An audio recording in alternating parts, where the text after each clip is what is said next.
Dr. Tish Thompson, PhD, is the founder and chief business psychologist of Legacy Blueprint LLC, a management consulting firm that teaches people how to play respectfully and productively with each other in the workplace sandbox.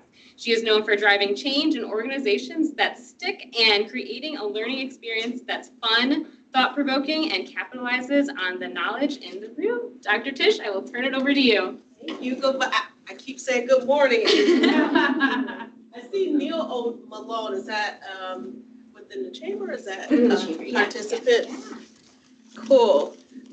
Hello, everybody. Good afternoon. It is Thursday. I don't know why it feels like Monday, but it is Thursday. It is Friday Eve.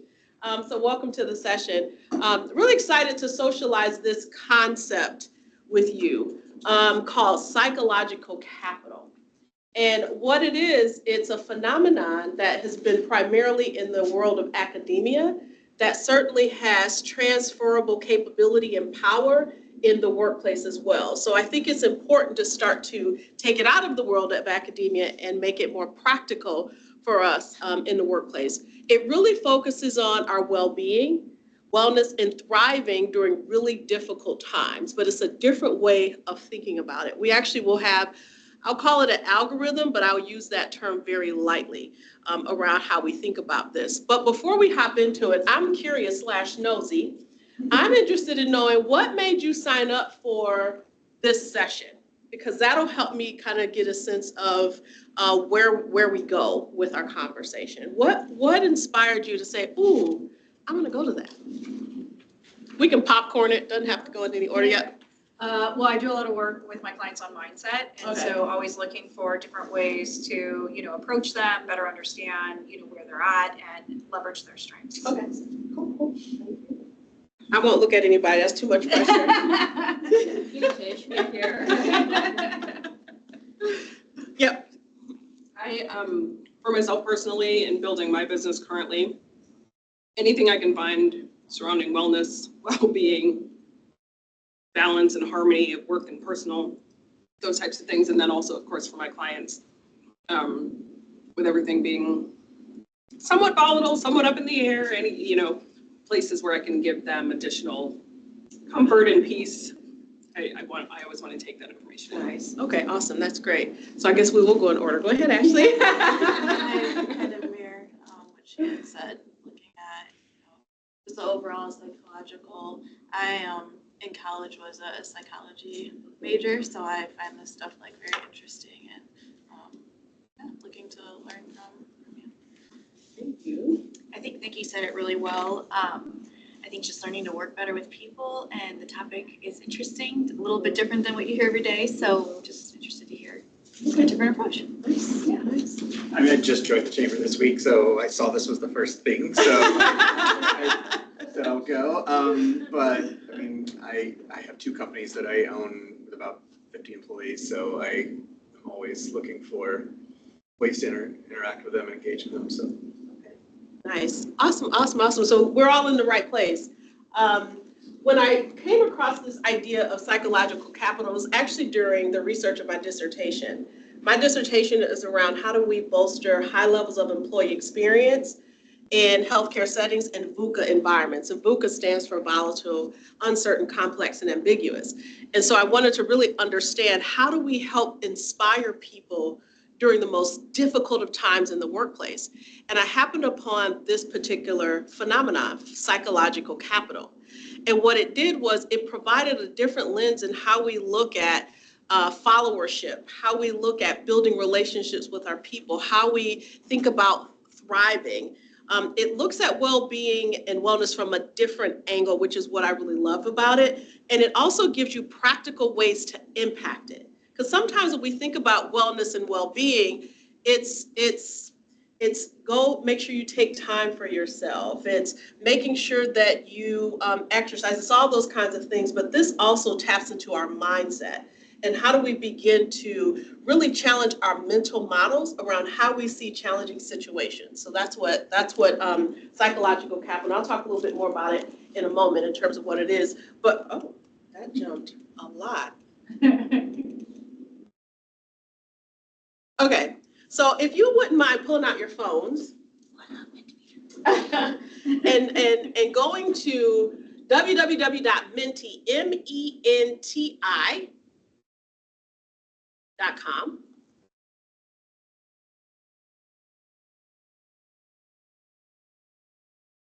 Give me the thumbs up when you get there. MENTI.com. Our code, when you're ready. All right, our code, because if my eyes does this thing called not see sometimes, so I'm sure this is hard to see. 3443-0142.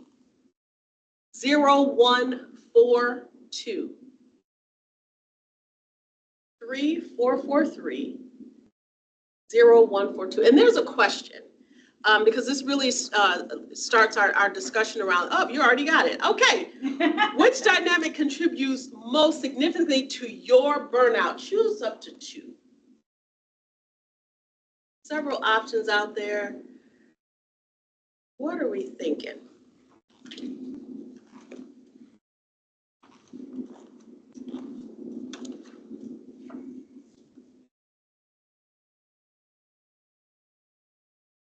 I was looking for more options. All of the above. You're looking for more options? Yeah, because most of them do not Apply. not apply mass. Okay, so that I'm good because I'm curious/nosy. When we get to that point, I would love to hear what that is. Because these ones are the ones that, when we think about the research around psychological capital, it impacts these areas significantly, but I would love to hear what your thoughts are. What are we doing? Oh, wow, so perfectionism and self-doubt, number 1, overwork, long hours, number 2, and then we have a 3-way tie coming across, which is work-life balance, toxic culture, and pressure to succeed. Sana, what is yours? What's not up here for you? Not up there for me. Mhm. So if I look at most of these, I cannot say, any of this is for me. Okay, so for you, what would you say contributes most to your burnout? First is work-life balance. Okay. It's not because I have a lot of work but I feel sometimes, I'm missing out on my personal life. Yeah. The other burnout will be work coming in at the wrong time, and I don't know how to explain that. Mm-hmm.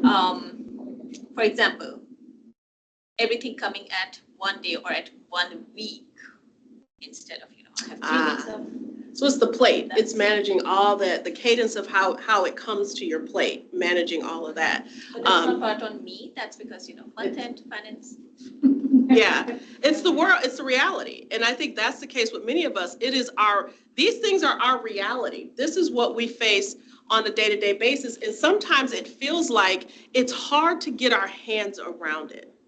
It starts to feel like it's all consuming. And it feels like we can never get ahead. And so when we think about things like overworked and long hours, it's thinking about what are some elements of that we can begin to control, because some of this is within our control and some of it is not. And so as individuals, it's important for us to understand, well, what of this can I control and what of it can I not control? So if we look at perfectionism and self-doubt, how do we control that? I don't want people to kind of show their hand, but I kind of do. Talk to me a little bit about perfectionism and self-doubt. Tell me a little bit about this. Give me some context around perfectionism and self-doubt.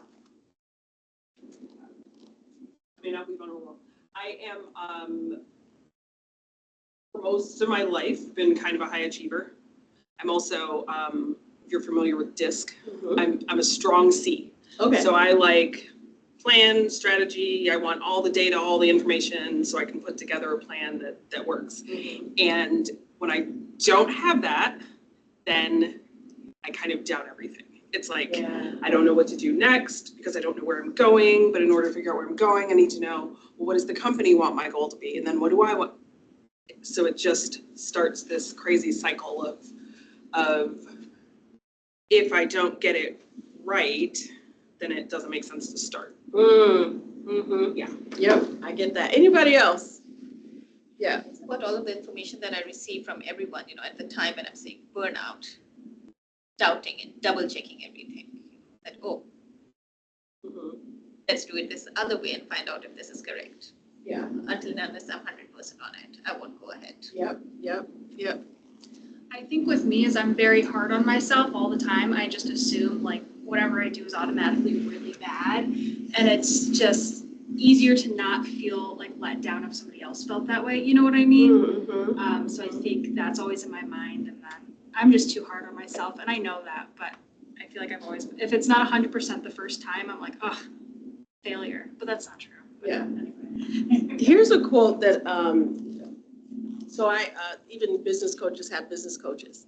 And so my business coach, it was the thing that completely, I paid a lot of money just for this information that he gave me. And I'm like, okay, I'm done. I wish we would have gotten here sooner than all this money I paid for the session. But anyway, but here's what he said to me. Because I got into that mode of, if I don't see perfection, I stall.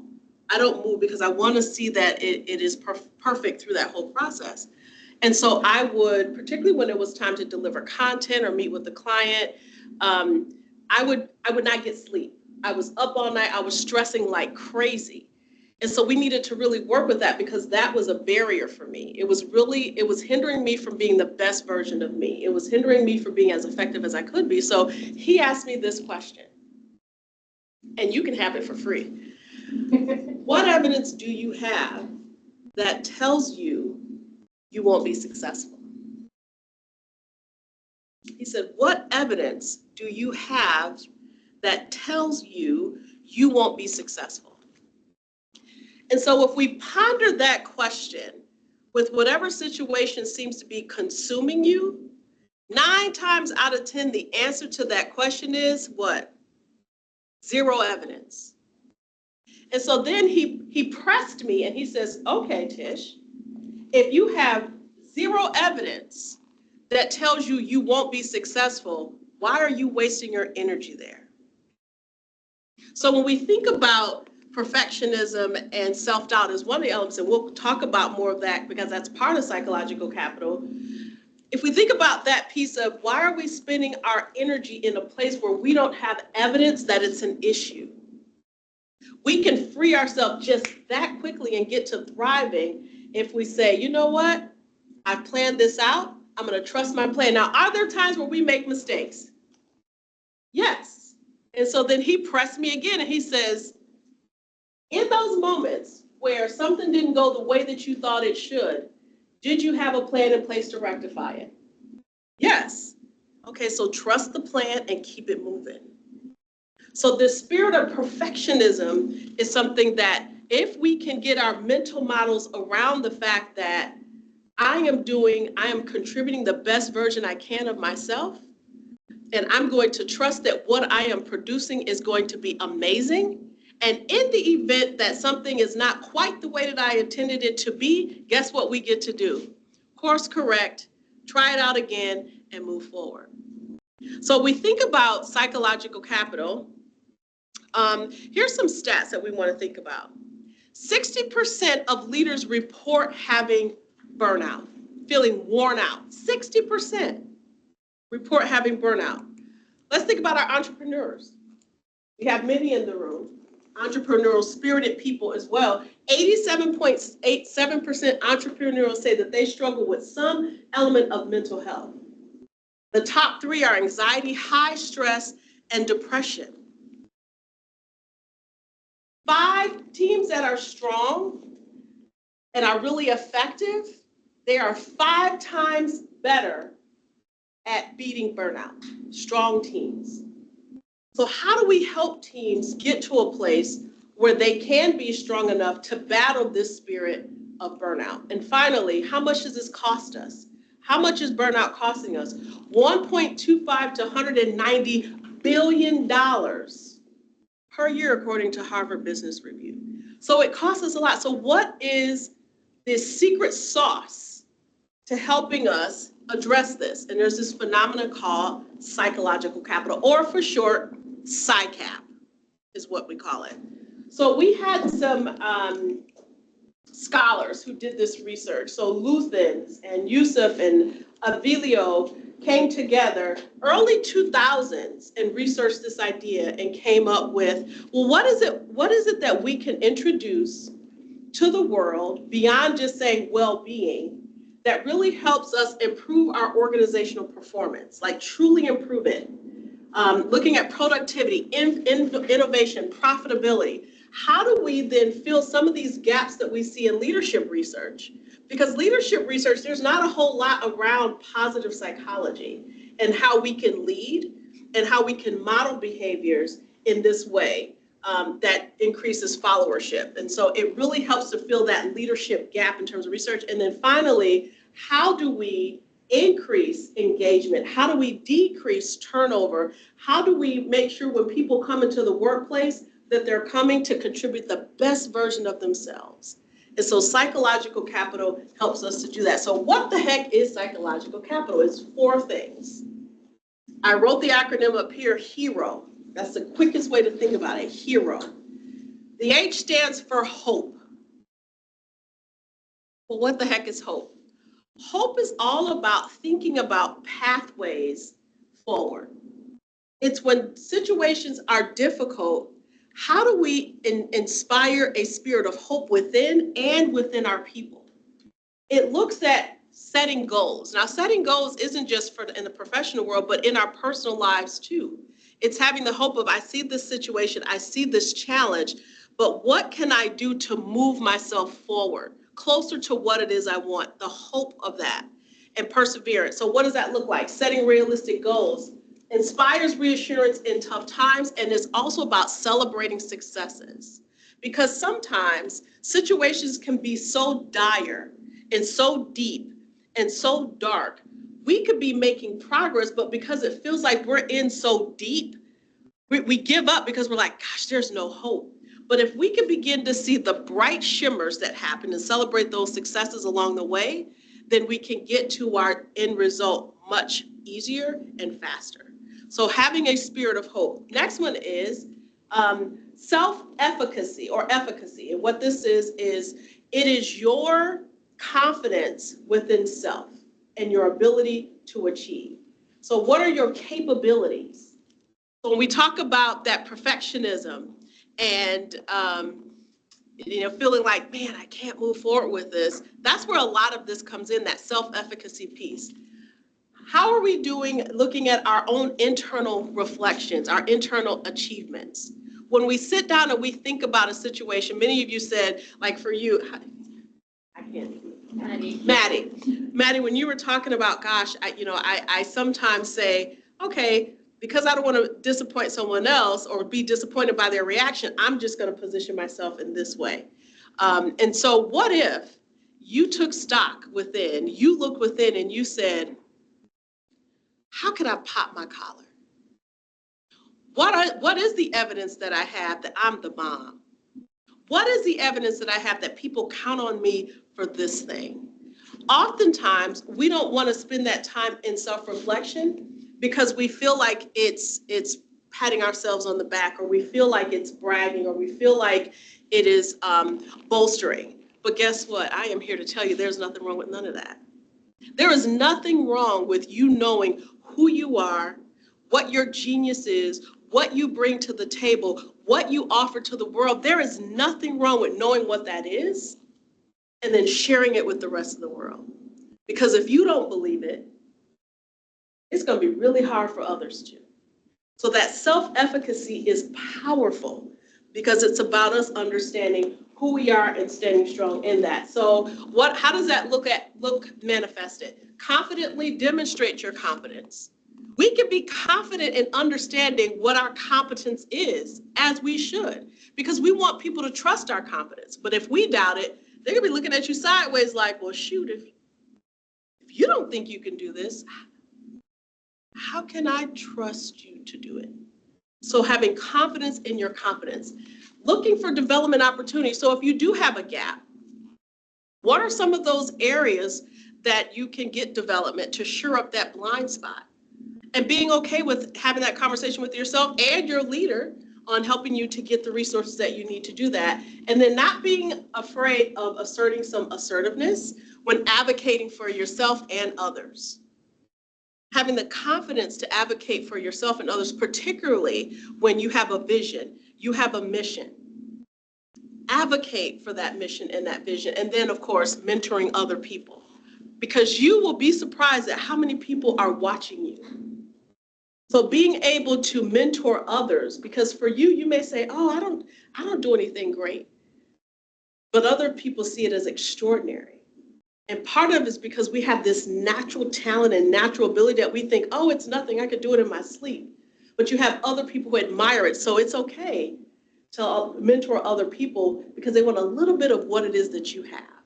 So first one is hope. Second one is efficacy or self-confidence or self-efficacy.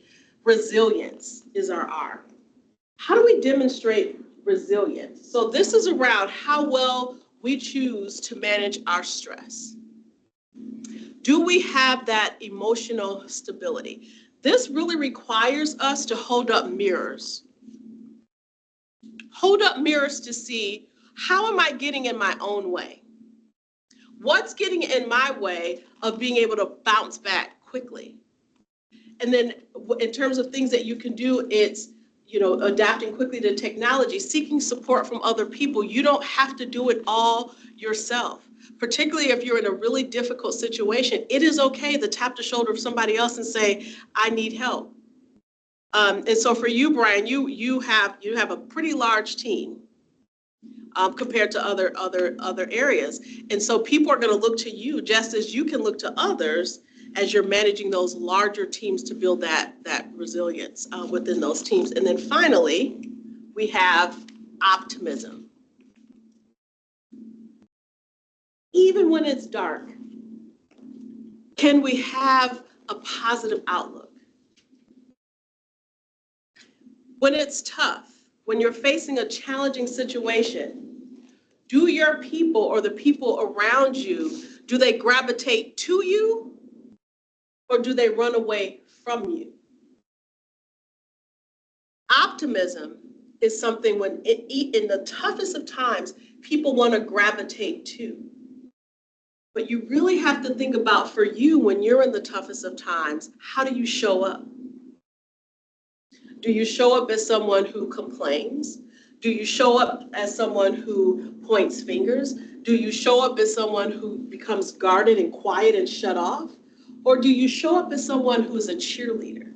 Do you show up as someone that says, we got this and here's how we're going to get there?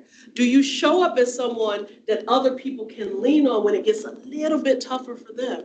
What is your optimism scale? And where do you fall on it? So how do we do that? We maintain a positive outlook. We inspire confidence and motivation in others, and we encourage people to look at things glass half full and not glass half empty. When we think about COVID, many of us have had our own experience with what that process looked like. When the world shut down, what did we choose to do when the world shut down? So how did we tap into our optimism? Or were we around people that were like, energy sucks, and they were just like taking all of your energy because they looked at things so negatively? What did you choose to do? In that moment, this is where you measure, is my PsyCap for optimism high or is it low? So I'm gonna shut my mouth because I've said a lot. Love to hear your thoughts, aha moments, perspective, and yeah, buts. Yeah, but is, that sounds good, Tish, but. So thoughts, aha moments, yeah, buts on Hero. I'm gonna hand these out because this will give you some indication. These are tips, but all four are listed on the front and back.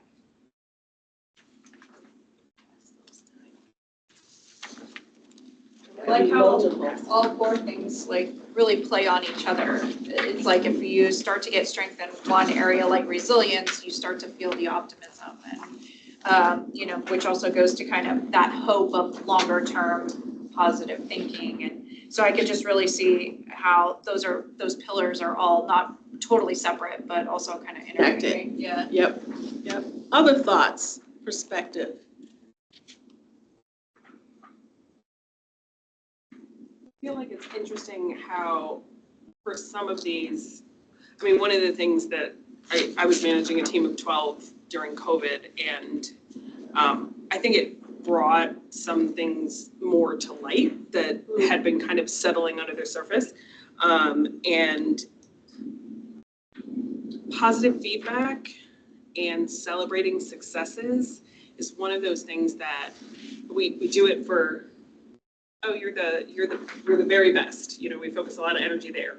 Or we focus a lot of energy on you need a lot of improvement, we've got to get you up to, but the 80% of people who sit in the middle, who are doing the work on a regular basis, you know, hitting goal, right around goal, I found that those people were feeling very, very overlooked. And probably had been for a while, but COVID just kind of brought that out. So it's one of those little things that I've tried to implement more often because we don't think about it that often, but for people who are steady workers, it does actually help motivate them. So I was just kind of thinking about that as I was looking through it. And it's kind of like Nikki said, but also the opposite. It's any one of these things that are going wrong can make them all go a little haywire.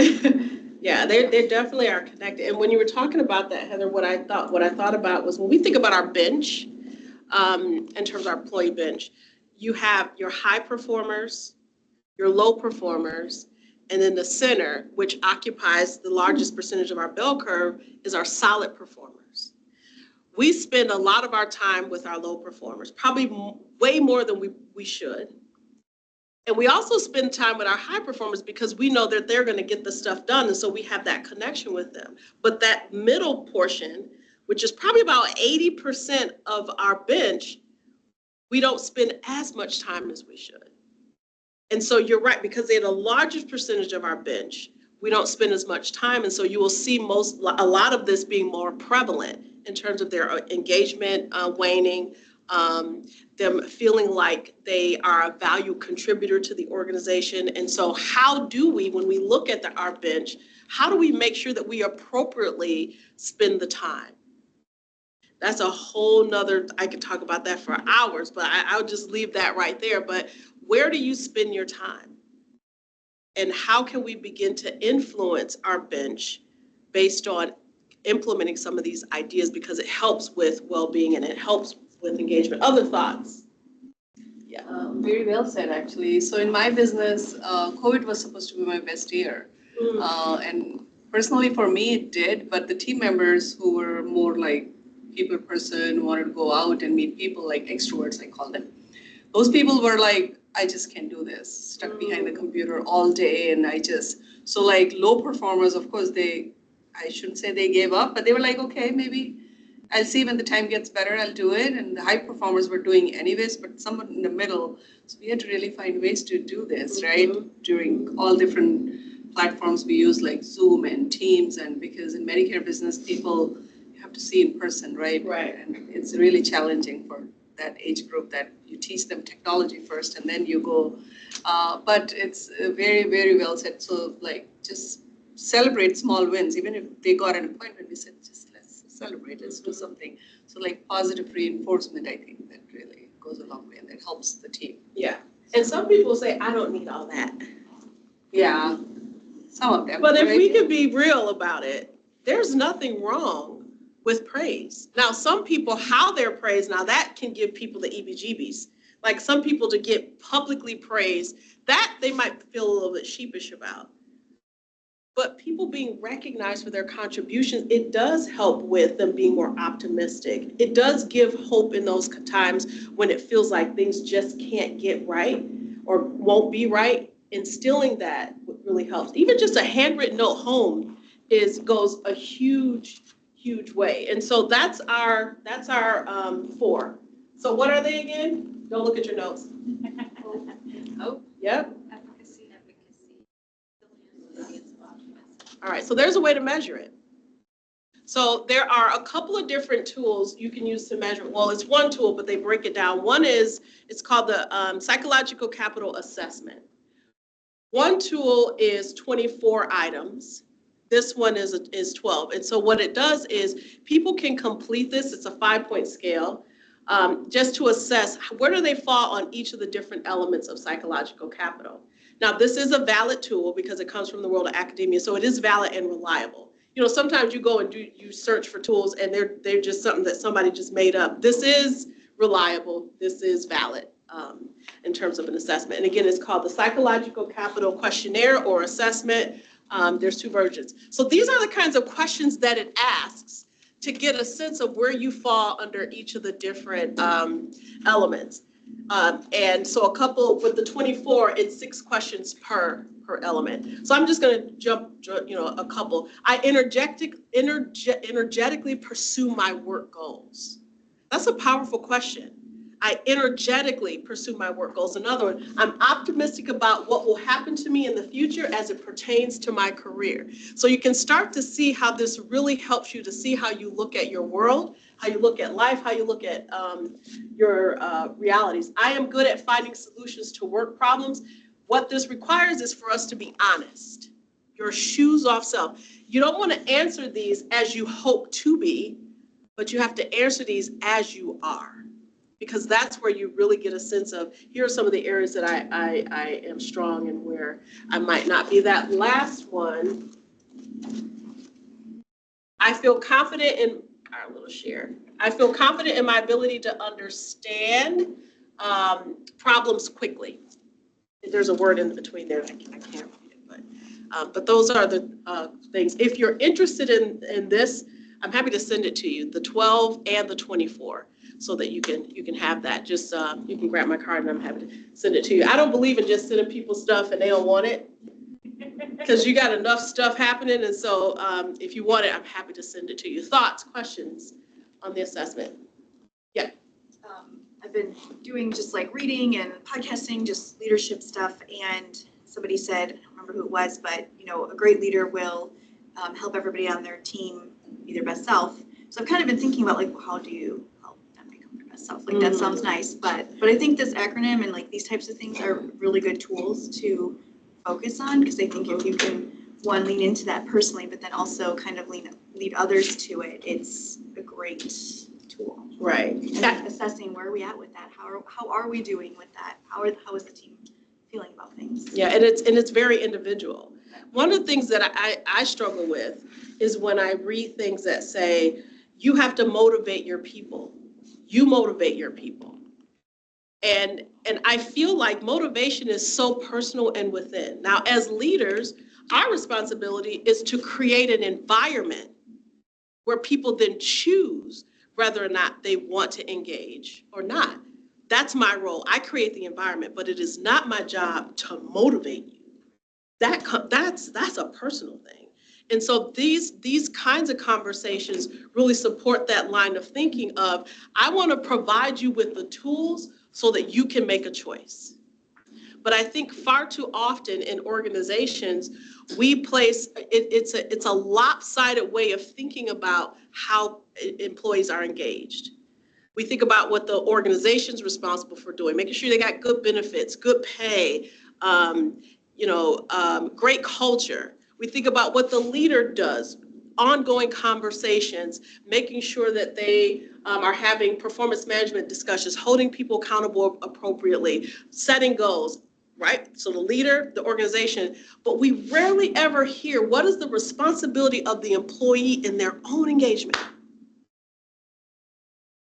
Not much. There's not much out there that says, here's what the employee is responsible for. And so this is where this shifts some of that responsibility so that it's more equal across the board, where everyone who's associated with engagement has a responsibility in it. And this helps to have that conversation. So thanks for bringing that up, Grace. Yep. Choosing the right people for the right job. Yes. Yep. That's a huge piece. Who you got on your bus? And are they in the right seat on your bus? Yeah. Yeah. So this, and that's what I like about this research is that it doesn't just say, okay, go do this, but it gives you a way to assess it and then have conversations around it. Yep.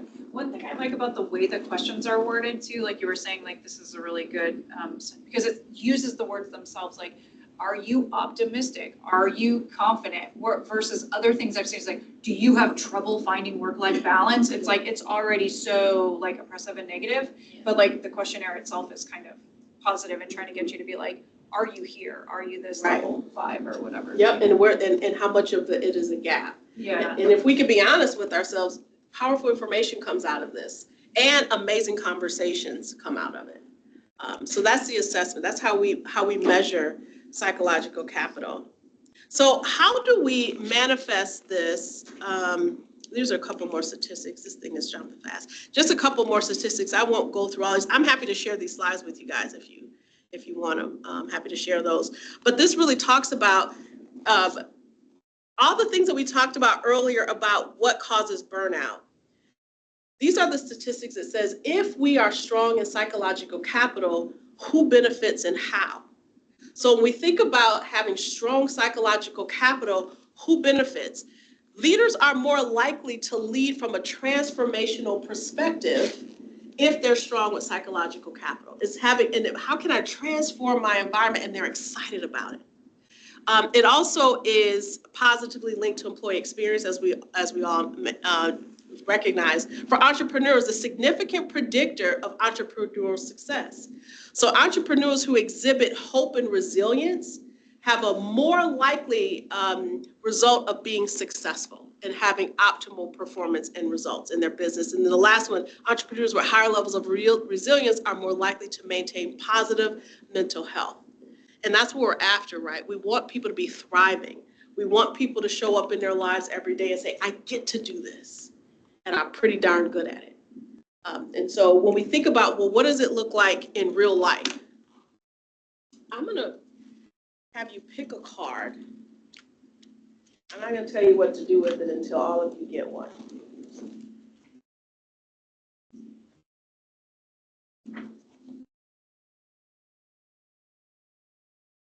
Yeah, I guess you can. I guess you can like.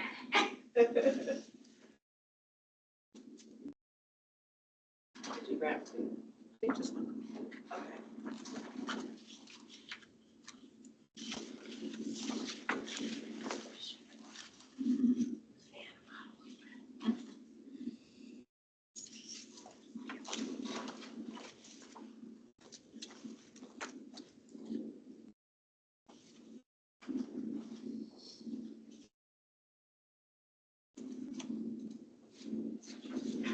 All right, so each of you have a card. What I want you to do in groups of 3-ish, I want you to talk about that card, and this is what I want you to talk about. How do we manifest epic in this space of psychological capital? How do we strengthen these elements of psychological capital? So each of you have one of the elements. You have either hope, you have self-efficacy, you have resilience or optimism. So what I want you to do in your small groups is I want you to talk about what does manifesting epic look like for me for that particular one? What are some practical things I can do to get from good to extraordinary when you look at your card? So for example, if you have hope, what might it look like within your world, your life, personal, professional, that you can say, you know what, I earned a 5 on hope for hope. What would that look like for you? Not general terms, but specific to your world. What questions can I answer? I see the wheels turning, I love it. It's one thing to talk about this stuff, it's a whole nother thing to really start talking about how do I start to get this in my bones? And this is where we start to get this in our bones. So in groups of 3, doesn't matter how you break out, talk about your card. What does manifesting epic look like in your world for that card? Oh, there.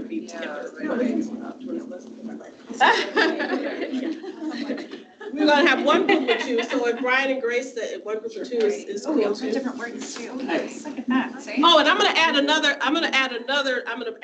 wrench into this. Uh-oh.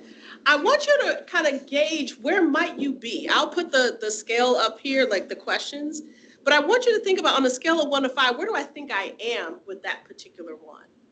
And what evidence do you have that tells you that? And then how can you strengthen it or maintain it? All right, cool, go for it. 7 minutes. I can start. I think it's fun. I know we would. Maybe that's why we're picking this. Yeah, right? Well, yours is confidence in your I think this is pretty good.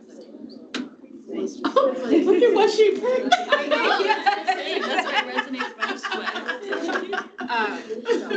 Yes, I think just kind of giving myself a little bit of grace and really recognizing the things that I need to see rather than the negatives. Where my mind I was. like it. It's, same sort of thing, like, it's funny that I picked hope, because I see it differently from optimism. Like, optimism, I feel is like what I can do, and I feel like hope is sometimes like more of the external stuff. And that's sometimes where I get challenged, is like when I have control of it, like I know I can tackle anything, but like when I'm supposed to trust other people to be a part of it. But when I was reading like on here, I thought it was kind of interesting because it was like, oh, it's like goal setting and like things that I do, bring the community together and like provide tools. I was like, oh, I do actually do those things, so maybe I'm better at it than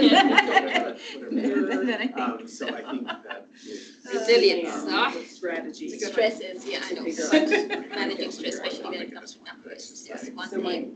But managing what would be parts of it, and Yeah, I don't it's really hard know. to us, and you So, know, I mean, I think that is. this is where, you know, I don't know how to talking do about that. how you would know yourself. Really like. Yeah, that's it. But I'm giving them Well, advice. that's okay. So if you don't want to. Self-doubt myself so much, and I am here advising other mentors also in this way. You have this evidence that says this is what whatever valid. financially. Then you may say, you know, I'm pretty good, this is what I would do. Believing it versus. Okay.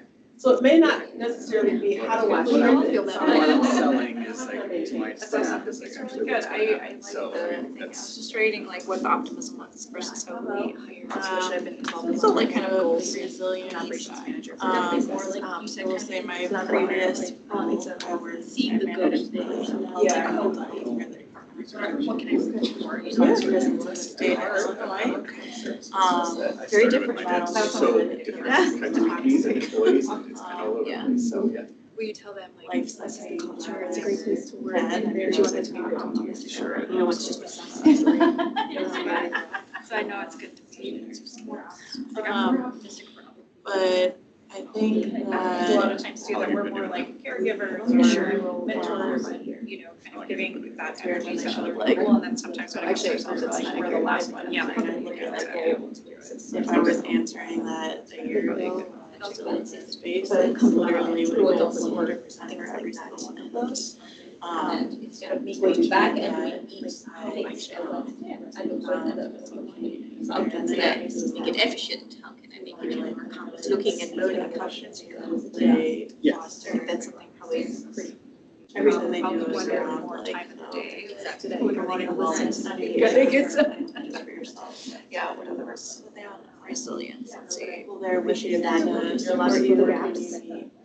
It's important to have like a strong backing, like even if you're not in the leadership role, just kind of having that support to Yeah, I mean, I think, push you. But it was also a very scary I thing. just like worked my mind, Yeah. just like So- place where it was. Just going from like overcoming the adversity and like using it as personal growth, like it's hard to throw. That was the ones I was picking too, was actually like, again, if it's things about me, like my balance or how much I'm working or any of that, like I'm on when it comes to, I'm not getting Like, like your friends are like, like when I had my other jobs, that would always just, I lost it. Able to be too. You know, because it's like, I know I'm killing myself to try to Like, better personal life, like, And every then one. getting them on you know, board. these things, and not just for myself, but mentoring others too, and then all of a sudden it's like, no, we're not doing that, we're gonna go waste time on some other random thing over here. And it sucks too, like if you don't have that support system, like you take that home with you and Yeah. like, I know in previous roles, like I took it, Didn't like there. Yeah. you know, like you need to calm down. So, Definitely. Yeah.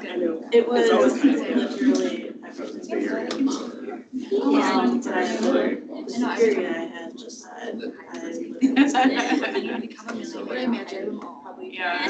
Situation it's more like workshop ones, like, Oh, absolutely. The big I just like, I conference, haven't so I managed all the spent so much time. so all the doctors, psychologists, all of It's just nice to actually like start thinking about.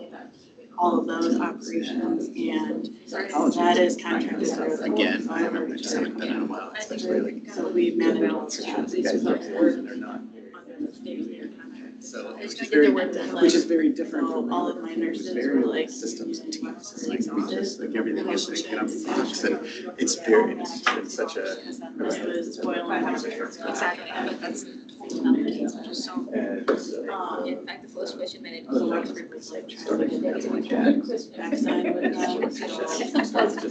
So, that does not work. understanding and trying Yeah. to like.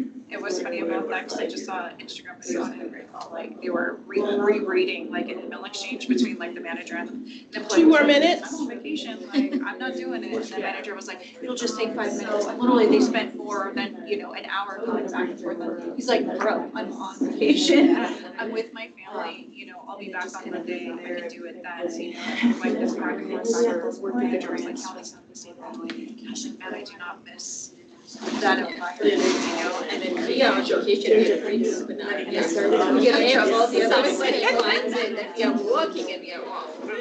Yeah, it's good that we need to start being better as leaders to put those boundaries in place. And now as an entrepreneur, I have to set my own boundaries. So it's like, don't just pick up, the phone. I remember one day at 11 o'clock, I just sent two emails. And the next second, there was an email from Kaden, it's 11 o'clock. I just shut off my phone. I don't know. In the morning, that was the first question from her. What were you doing at 11? You were working. Where did it came to you? So, yeah, but it's good. All right, let's come together. So,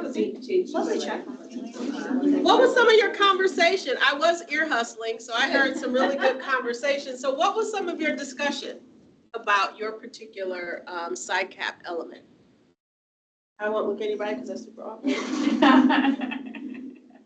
Talking about how we approach our roles and how we approach our teams and making sure it's authentic from ourselves. So leaning into those, Mhm.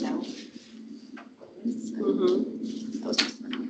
Yeah, that's a big part of this is because you look at it from what's my role as a leader, as an individual, and then you have your employees who have a responsibility. So it goes for leaders, it's on both sides of it. How do I embody this for myself, and how do I lead through it? And people will pick up on what you put out there. And so how can we start to model that behavior for people as we start to get it in our own bones? Then how can we allow it to live out loud for other people to say, oh, that is exactly how I want to be when it comes to situations where I'm not sure if I can do it.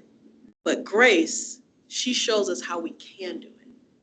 And then people's backs straighten up just a little bit more. Love that. What else? What other conversation did you guys have? Brian, talk to us. What did you do? I think that's kind of what we were talking about. It's just like, I struggle with, I feel like I'm selling hope all the time, but it may not be in my bones yet. Or it was there at some point, but like doubt is kind of, and I'm having to lead and come up with a game plan for all these people and for companies. And do I really believe it? Is it really going to happen? But I've got to sell it. And so I think, got to remember that efficacy piece of like, I've been able to do this, like believe what I've been able to do, and like, I'm going to do it again. So, Yeah. I think that's for me what resonated anyway. Okay. I like that you brought that up because that happens a lot in change. When we think about change in organizations, sometimes we don't always 100% buy into it or believe it, but we got to sell it. So how do we sell something that we don't even believe in? And we'll talk a little bit about that when we talk about tips, but I love that transparency because we, as individuals, as leaders, whether it's in our personal lives or in our workplace, that's a real thing. What additional questions do I need answered in order for me to feel like I have hope in this? Or is it okay for me as a leader to say, yeah, I got nothing. Y'all scared, I'm scared too. And I would say that there's, that's on a very far end of the continuum, but there's a whole lot of space in between around how do we have those real conversations with people in a way that still provides support for the change, but also shows that we're human too. We're human too. What else? What else you guys talk about? How about over here? What you guys talk about? So in this team, 2 of us had a change in the job and how things were and how it changed for good. So resilience, changing jobs, and for me personally, it was like from corporate to being an entrepreneur. How things shifted because I was so comfortable getting one paycheck, going to the desk and coming back. And now you have to work really hard to bring food on the table. Right. So, Yeah. two of us talked about it and Heather had some other things to say about it. I'm really kind of with you where I understand, I'm in terms of hope, struggling a little just because I don't fully know what my end goal is. It's like, it's one of those things where it's like, I want to be successful. It's like, okay, what does that mean? Yeah. What does that look like? And it's hard to know because it is more entrepreneurial. And so it's not going to look the same, I don't think, as before. And so, but it's funny because you said, okay, so maybe if I feel like I'm at a 4, is that okay? Or do I want to be a little higher? And after we got done talking, I looked down and the first thing I see is celebrate successes, which I don't do a ton for myself.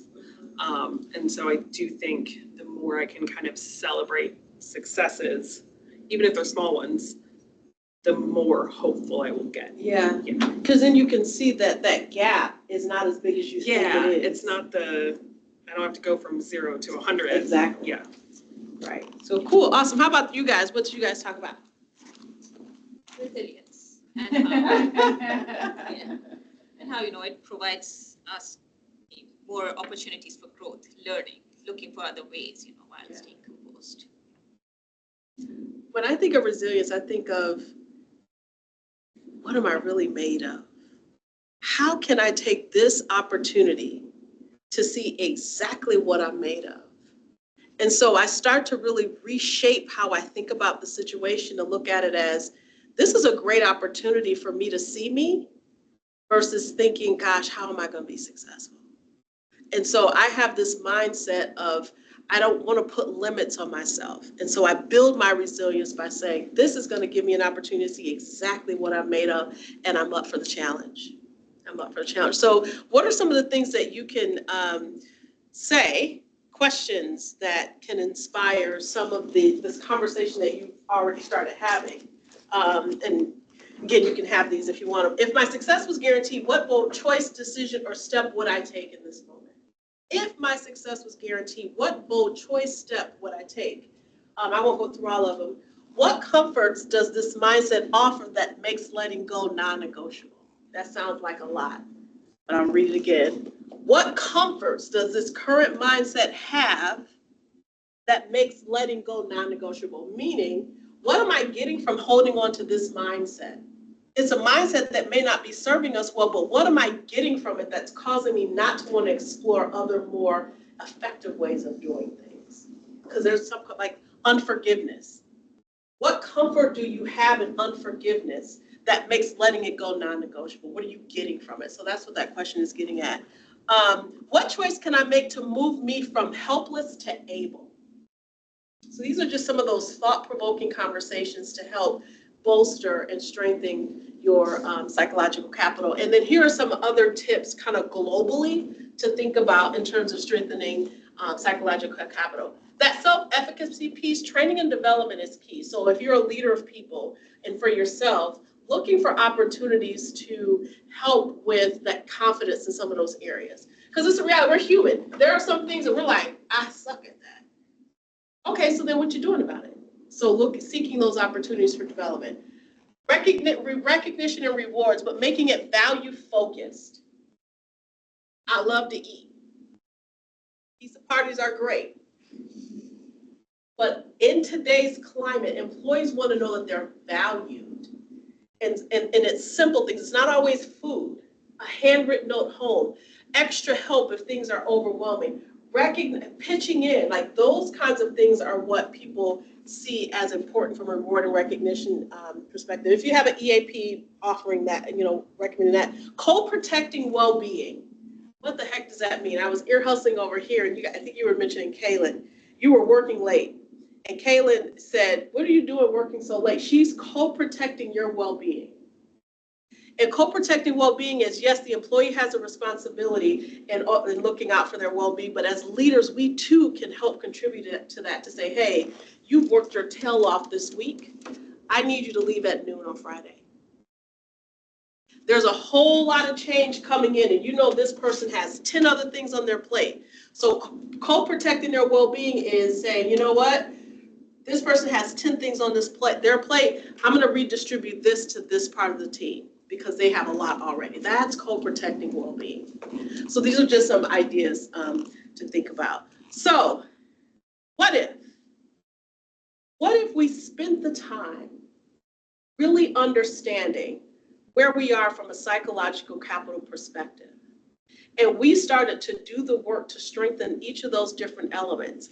And as a result of us doing that work, what if you could change the lives of other people because of the model you've just created and what it looks like to thrive in the most difficult of situations? What if you spent time when you leave here today focusing on your hope, your self-efficacy, your resilience, and your optimism, and seeing how things around you change? And the biggest change is how you see things. So thank you so much for your time. And I appreciate socializing this new phenomena with you. I have my cards over there if you want, and there's information here too. If you want either assessment or the slides, shoot me an email. I'm happy to send it to you. Thank you guys so much.